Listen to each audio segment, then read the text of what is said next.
بسم اللہ الرحمن الرحیم۔ یمامہ شہر سے باہر وادی دبر میں ادیم اپنے خیمے میں بیٹھا ہوا تھا کہ سمران خیمے میں داخل ہوا۔ اسے دیکھتے ہی ادیم اٹھ کھڑا ہوا، مسکراتا ہوا وہ آگے بڑھا اور سمران کو اس نے گلے سے لگاتے ہوئے پوچھا، سمران تم یہاں کیسے؟ کیا تم اس لشکر میں شامل ہو گئے ہو؟ سمران نے علیحدہ ہوتے ہوئے کہا، نہیں میں لشکر میں شامل نہیں ہوا، بلکہ آپ کے لیے ایک بری خبر لے کر آیا ہوں۔ ادیم نشست پر بیٹھ گیا اور سمران کو اپنے سامنے بٹھاتے ہوئے فکر مندی سے پوچھا، کیسی بری خبر لے کر آئے ہو؟ سمران نے اپنی گردن جھکا لی اور بکری سی آواز میں اس نے کہا، انتہائی دکھ کے ساتھ آپ کو بتاتا ہوں کہ آپ کے بابا اندریاس چند دن بیمار رہ کر فوت ہو گئے ہیں۔ میں یہی خبر لے کر آپ کے پاس آیا ہوں۔ ادیم بیچارہ ایک کرب میں مبتلا ہو گیا تھا۔ کچھ دیر وہ اپنے ہونٹ کاٹتا رہا، پھر اس کی آنکھیں پرنم ہو کر بھر گئیں۔ اس کی آنکھوں سے دکھ، کرب اور خاموش الفاظ کے دھارے بہہ رہے تھے۔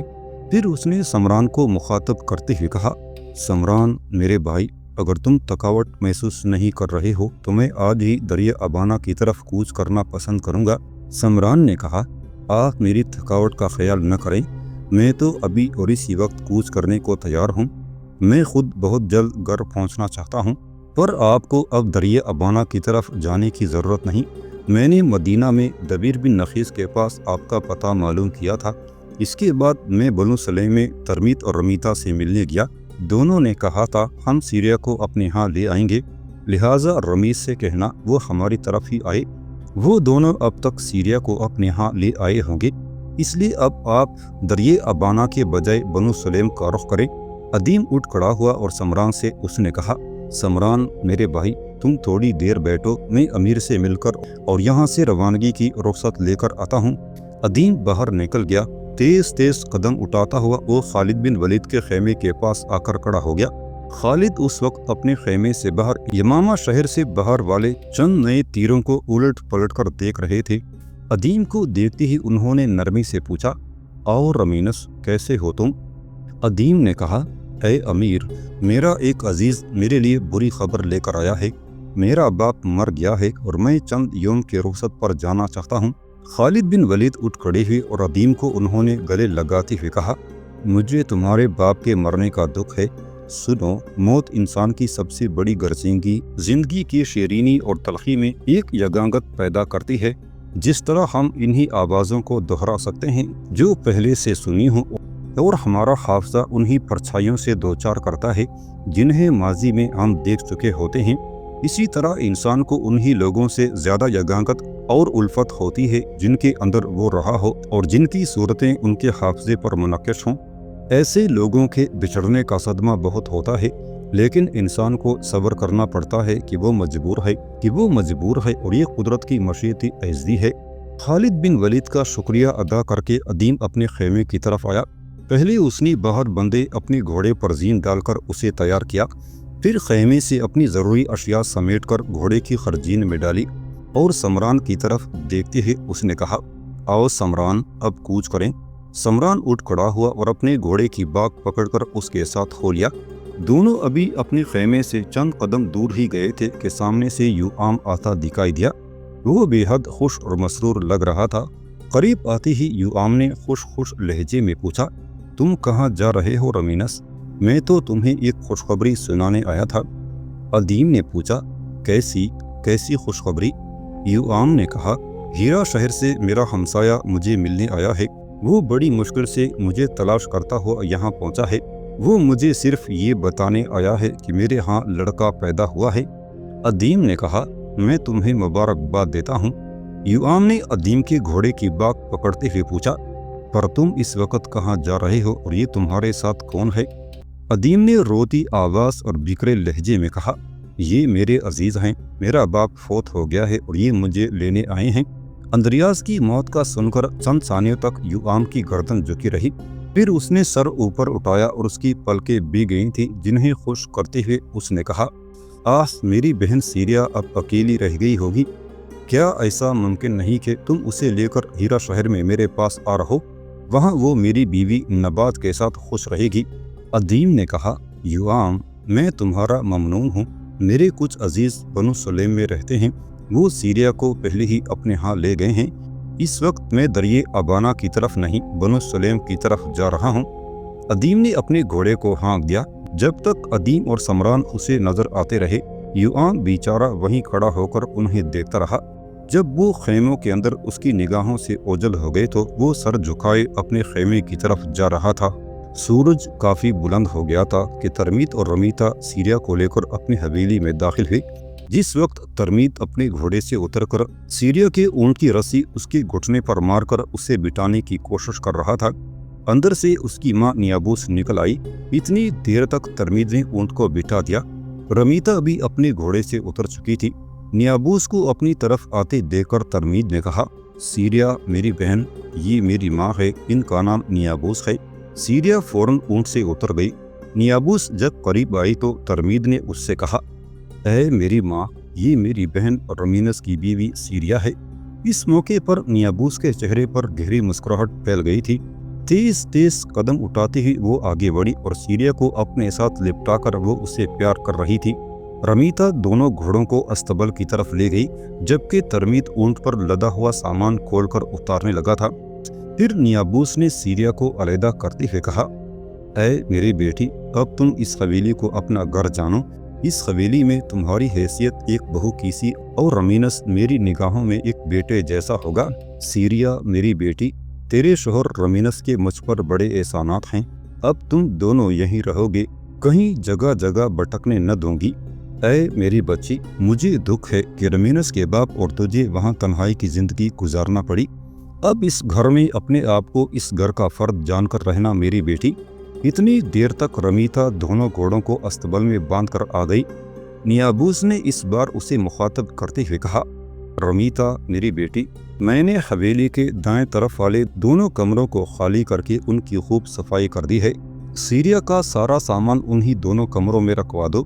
اب وہ دونوں کمرے رمینس اور سیریا کے تصرف میں رہیں گے۔ دیکھ میری بیٹی، یہاں سیریا کو کوئی تکلیف نہ ہو۔ رمیتا نے سیریا کو اپنے ساتھ لپٹاتے ہوئے کہا، اے میری ماں، سیریا کی حیثیت اس گھر میں میری عزیز اور چھوٹی بہن کی سی ہوگی۔ ترمیت اونٹ کو اٹھا کر استبل میں باندھ آیا اور اس کے آگے چارہ ڈال کر پھر وہ سیریا کا سامان اتار کر سیریا کو حویلی کے اندرونی حصے کی طرف لے جا رہا تھا۔ رات تیزی سے بھاگتی جا رہی تھی۔ جس وقت صحراؤں سے نکل کر ادیم بنو سلیم کی حدود میں داخل ہوا تو اس وقت تک رات تمام ہو گئی تھی۔ سورج طلوع ہونے کے ساتھ ہی ادیم بنو سلیم کی بستی میں داخل ہوا۔ لوگوں سے پوچھتا ہوا وہ سردار عباس بن برداس کی حویلی پر آیا اور اپنے گھوڑے سے اتر کر اس نے حویلی کے صدر دروازے پر دستک دی تھی۔ پھر وہ اپنے گھوڑے کی باک پکڑ کر دروازے سے ایک طرف ہٹ کر کھڑا ہو گیا تھا۔ تھوڑی دیر بعد ترمیت نے دروازہ کھولا۔ ادیم کو دیکھتے ہی ترمیت اس کی طرف بھاگا اور چلاتے ہوئے کہا، اوہ میرا بھائی رمینس آ گیا ہے۔ پھر وہ آگے بڑھ کر ادیم سے لپٹ گیا اور گلہ کرنے والے انداز میں اس نے کہا، اے میرے بھائی، تم کیا اجنبیوں کی طرح اپنی گھوڑی کی باک پکڑ کر دروازے سے ایک طرف ہٹ کر کھڑے ہو گئے ہو؟ یہ حویلی اب تمہارا اپنا گھر ہے۔ سیریا بہن جب سے یہاں آئی ہے ہر وقت تمہاری راہ دیکھتی رہتی ہے اور ہمہ وقت تمہارے متعلق ہی پوچھتی رہتی ہے۔ گزشتہ دن اسے ہلکا ہلکا بخار تھا، لیکن اب وہ ٹھیک ہے۔ ترمیت نے ادیم سے اس کے گھوڑے کی باگ لے لی اور پھر ادیم کے ساتھ حویلی میں داخل ہونے کے بعد اس نے زور زور سے پکارتے ہوئے کہا، ماں ماں، رمیتا باہر آؤ، دیکھو تو کون آیا ہے۔ بڑی تیزی کے ساتھ نیابوس اور رمیتا مطبخ سے باہر نکلی۔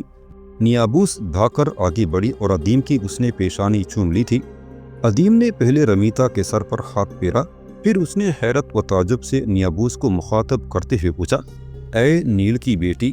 نہیں نہیں، نیل کی بیٹی نہیں، اب آپ میری ماں ہیں۔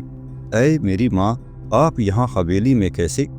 نیابوس نے کہا، اے فرزند نیک خو، ترمیت میرا بچھڑا ہوا بیٹا تھا جو مل گیا ہے۔ میری بچھڑی ہوئی بیٹی بھی مل گئی ہے۔ وہ شیبانی قبیل کے سردار خانے کی بیوی ہے اور اس کا نام حذیفہ ہے۔ بیٹے، اس حویلی میں تجھے میں خوش آمدید کہتی ہوں۔ اب میں تمہیں یہاں سے کہیں جانے نہیں دوں گی۔ تم اپنی بیوی سیریا کے ساتھ یہیں میرے پاس ہی رہو گے۔ سنو بیٹا، سیریا گزشتہ روز کچھ ٹھیک نہ تھی، بخار ہو گیا تھا۔ اب اس کا بخار تو اتر چکا ہے، لیکن میں نے اسے اس غرض سے سویرے نہیں جگایا کہ وہ آرام کرے۔